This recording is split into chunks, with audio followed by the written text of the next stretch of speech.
Good morning, কেমন আছো তোমরা সবাই? নিশ্চয়ই ভীষণ ভালো আছো, আর আমিও ভীষণ ভালো আছি। চলে এসেছি আমার আরেকটি ব্লগ নিয়ে, আর আমার ব্লগে তোমাদের সকলকে স্বাগত জানিয়ে আমি শুরু করে দিলাম আজকে সারাদিনের রুটিন তোমাদের সাথে শেয়ার করব। তো চলো ভিডিওটা শেষ পর্যন্ত দেখতে থাকো। আর আজকে হলো বুধবার, আর এখন ঘড়িতে বাজে সকাল 8টা। বাইরে ভীষণ রোদ। আর এই যে আজকের ব্রেকফাস্টে করে নিয়েছি চাউমিন, আর হাজব্যান্ড তো খেয়ে বেরিয়ে গেছে, আর আমার আর ছেলেরটা বেড়ে নিয়েছি। তো চলো খেয়ে নিই। আর এই যে আমাদের খাওয়া দাওয়া হয়ে গিয়েছে, আর ঋদ্ধিমানকে এখন পড়তে বসিয়ে দিয়েছি। যেহেতু সকালে স্কুল ছুটি, সকালে স্কুলে যাচ্ছে না, তো সেই কারণে সকাল সকাল পড়তে বসে গিয়েছে। আর আমি এখন ওকে একটু পড়িয়ে নিই, তারপর দেখা হচ্ছে তোমাদের সঙ্গে একটু পরে। আর আমি এখন চলে এসেছি, একটু জামা কাপড় ভিজিয়ে নেব। ঋদ্ধিমানকে লিখতে দিয়ে আমি চলে এলাম। ও লিখতে থাকুক, আমি ততক্ষণ জামা কাপড়গুলো ভিজিয়ে নিই। আর এর মধ্যেই ট্যাঙ্কের জল ভীষণই গরম হয়ে গেছে, আর এতে জামা কাপড় ভিজিয়ে দিলে না খুব তাড়াতাড়ি ময়লা উঠে যাবে। তো চলো জামা কাপড়গুলো ভিজিয়ে রাখি, তারপর একটু পরে ওগুলো ধুয়ে নেব। আজকে আর বাইরের বাথরুমটাতে যাইনি, আমার এই সিঙ্কের সামনেই গামলাতে ভিজিয়ে নিচ্ছি। বাইরে ভীষণ রোদ, তাই জন্য না বেরোতে আর ইচ্ছা করে না। এগুলো ভেজানো থাক, পরে কেচে নেব। আর এখন চলে এলাম, বিছানাটা তুলে নিতে হবে। আর জানালাটাও খুলে দিই, কারণ একটু পরে জানালা বন্ধ করে দেবো। বাইরে ভীষণ রোদ তো, আর সেই তাপটা না বিছানার ওপর পড়লে বিছানা খুবই গরম হয়ে যায়। তো সেই কারণে এখন একটু খোলা থাক, একটু পরে এসে আমি জানালা আর পর্দা দুটোই বন্ধ করে দিয়ে যাব। তো চলো এখন বিছানাটা তুলে নিই।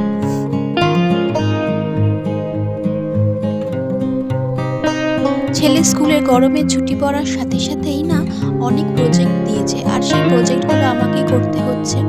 আর মনে হচ্ছে যেন আমি স্কুলে ভর্তি হয়েছি আবার। তো সেগুলো আমাকেই করে নিতে হবে, কারণ অতটা ছেলে করতে পারবে না। তো সেই কারণে ওকে সাহায্য করতে হয়। তো দুজন মিলে করে নেব। আর তোমাদের সঙ্গে গল্প করতে করতে আমার বিছানাটা প্রায় তোলা হয়ে গেল। আর গরমের ছুটিতে না একটু কোথাও ঘুরতে যাওয়ার প্ল্যান আছে। তো আগে ঠিক করে নিই, তারপর তোমাদের জানাবো কোথায় বেড়াতে যাচ্ছি। আমাদের এই ঘরটাতে না 10টা সাড়ে 10টার পর থেকে একদমই থাকা যায় না। অ্যাসবেস্টারের গরম এতই নিচে নামে, সে কারণে আমরা না দুপুরে এই ঘরে থাকতেই পারি না। আর এই ঘরে সন্ধ্যের পর আবার ঠান্ডা হয়ে যায়, তখন আবার এই ঘরেই চলে আসি। আর এই যে এখন চলে এলাম রান্নাঘরে, আর বোতলগুলো ভরে নিচ্ছি। আর বোতলগুলো দেখো আমার প্রায় ভরা হয়েই গিয়েছে। আর এখন কয়েকটা বোতল ফ্রিজে রেখে দেবো। আর নর্মাল জলের সঙ্গে না এগুলো মিশিয়ে খাই, তো সারাদিন 4-5টা বোতল ফ্রিজে দিতেই হয়। আর বাসনগুলো উবুর করে রাখা ছিল, বাসনগুলো এখন গুছিয়ে নেব, কারণ কাউন্টার টপটা পরিষ্কার করে নিলে না দুপুরে রান্না করতে অনেকটাই সুবিধা হয়। তো চলো এখন বাসনগুলো গুছিয়ে নিই। আর ঋদ্ধিমান যেহেতু স্কুল ছুটি আর বাইরে ভীষণ রোদ, ওকে তো বেরোতে দিচ্ছি না। সেই কারণে আমাকে একটু বলছে যে মা আমার সঙ্গে খেলো। তো ওর সঙ্গে মাঝে মধ্যেই আমাকে একটু খেলা করতে হচ্ছে। আসলে সঙ্গী পাচ্ছে না, তো কার সঙ্গেই বা খেলবে বলো। তো সেই কারণে আমার সঙ্গেই খেলা করছে। আর বাবার সঙ্গে গিয়ে একটা দাবাও কিনে নিয়ে এসছে, মাঝে মাঝে ওর সঙ্গে বসে একটু দাবাও খেলে নিচ্ছি। বেশ ভালোই লাগছে, গরমের ছুটিটা আমাদের বেশ ভালোই কাটছে মা আর ছেলে মিলে। আর হ্যাঁ, তোমরা অনেকেই আছো যে আমার ভিডিও দেখছো কিন্তু সাবস্ক্রাইব করছো না। তো প্লিজ আমার চ্যানেলটা সাবস্ক্রাইব করো, আর ভালো লাগলে আমাকে একটা লাইক করে দিও। আর যারা আমার চ্যানেলটি অলরেডি সাবস্ক্রাইব করে রেখেছো তাদেরকে জানাই অসংখ্য ধন্যবাদ। তোমরা আমার ভিডিও দেখো, আমার ভীষণই ভালো লাগে, আর আমার ভিডিও বানাতে না ভীষণই ইচ্ছা হয়। তো সেই কারণে তোমাদের জন্য ভালো ভালো ভিডিও দেওয়ার আমি চেষ্টা করি। প্লিজ আমার ভিডিও দেখো এবং আমার পাশে থেকো, আমাকে সাপোর্ট করো। তোমরা না থাকলে আমি কী বা করতে পারি বলো।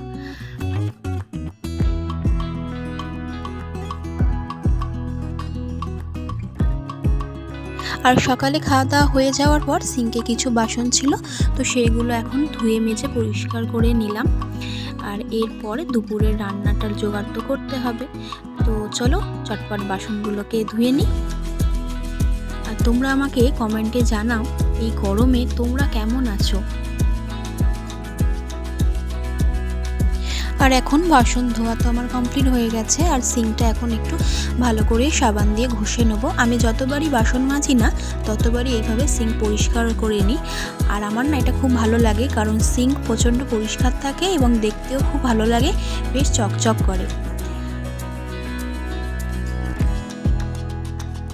আর এখন যে জামা কাপড়গুলো ভেজানো ছিল সকাল থেকে, আর এখন সেগুলো ধুয়ে দেব। আর বেশিক্ষণ লাগে না যেন, ধুয়ে দেওয়ার 1 থেকে 1.5 ঘন্টার মধ্যেই জামা কাপড় সব শুকিয়ে যায়। আর তাড়াতাড়ি না জামা কাপড় রোদ থেকে তুলে নিতে পারলেই ব্যাস, জামা কাপড় সব সাদা হয়ে যায়, রং জ্বলে যায়। আর এরই মধ্যে আমি কিন্তু ঋদ্ধিমানকে পড়াচ্ছি আর সিঙ্কে জামা কাপড় ধুয়ে নিচ্ছি এবং তোমাদের সঙ্গে গল্পও করে নিচ্ছি। আর ওর পড়া প্রায় হয়ে এসছে, ওকে আর একটা লেখা দিয়ে এসছি, লেখাটা করে নিলেই ওর পড়া হয়ে যাবে।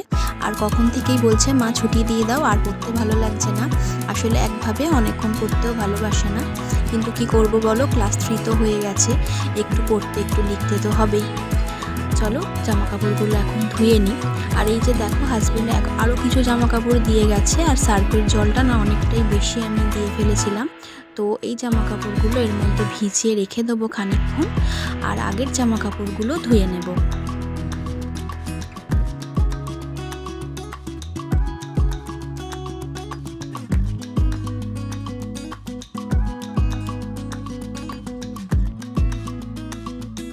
তো এটা এখন ভেজানো থাক, আর চলো জামা কাপড়গুলো এখন ধুয়ে ফেলি।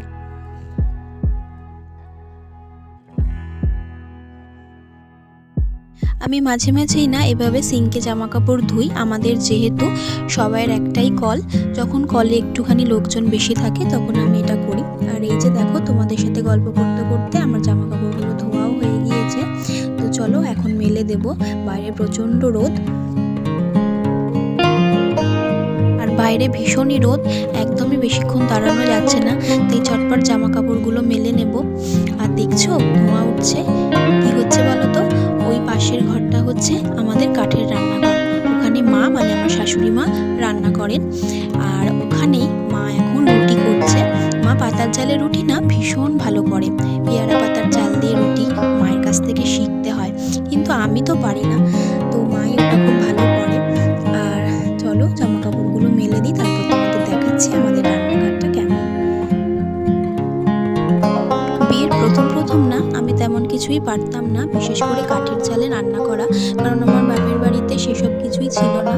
তো শ্বশুর বাড়িতে আসার পর অনেক কিছুই শিখে গেছি, সবাইকে দেখে দেখেই শিখেছি বলতে পারো, শাশুড়ি মাকে দেখে তো অনেক কিছুই শিখেছি। মা ভীষণ ভালো পাতায় রুটি করে, তো সেটা মা থেকে শেখার, এখন কাঠের জালে রান্না আমার কাছে কোনো ব্যাপারই নয়।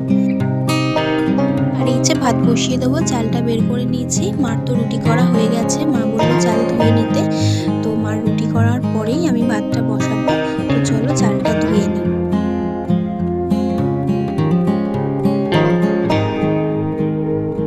আর এখন চলে এসেছি মার কাঠের উনানের রান্নাঘরটাতে।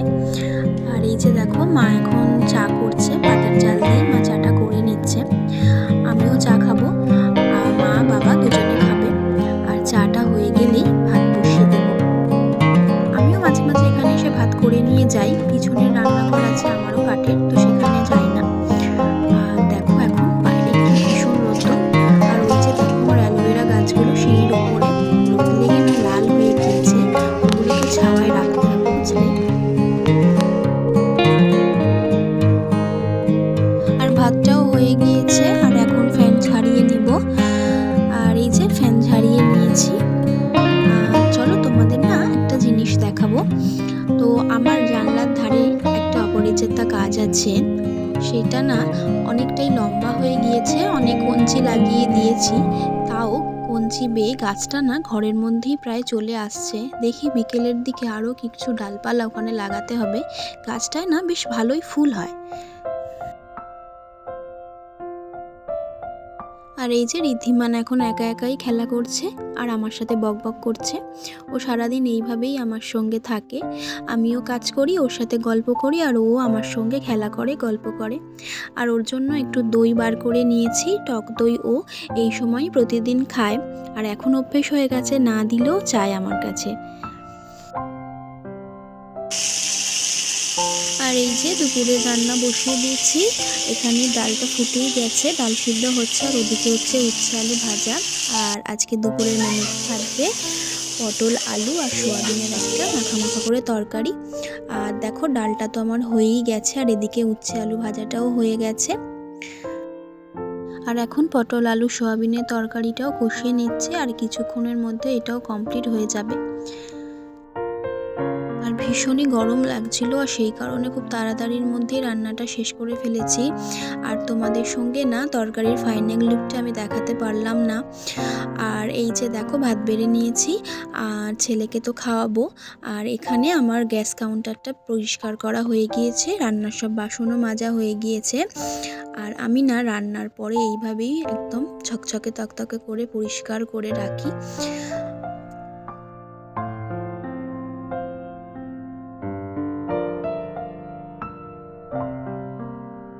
আর এই যে গ্যাস ওভেনের ওপরে ভিজে গামছা মেলে দিয়েছি, ভীষণই রোদ আসছিল বলে। আর এখন ঋদ্ধিমানকে খেতে বসিয়ে দেব। আর আজকের এর মতন টাটা, দেখা হচ্ছে তোমাদের সঙ্গে আবার নেক্সট ভিডিওয়ে। আর যদি পুরো ভিডিওটা কোথাও ভালো লেগে থাকে প্লিজ আমাকে একটা লাইক দিও। টাটা।